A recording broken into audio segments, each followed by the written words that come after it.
针对北分署同仁可能产生的心理创伤压力，我已经立即启动专案心理咨商服务计划，也请卫福部提供专业协助。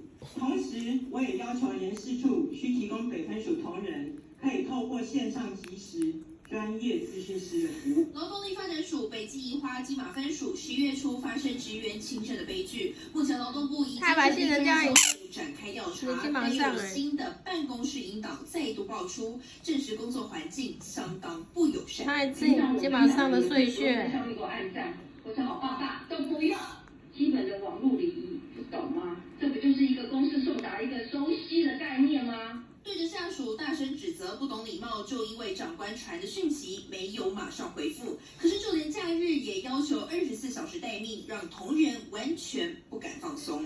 会要求同仁要在1分钟以内，如果有读取讯息的话，就必须要按那个图示，然后他也会去算大家谁还没按，而且是1分钟。然后如果说大家是按什么收到 OK 什么的，通通都不行，那就会没收。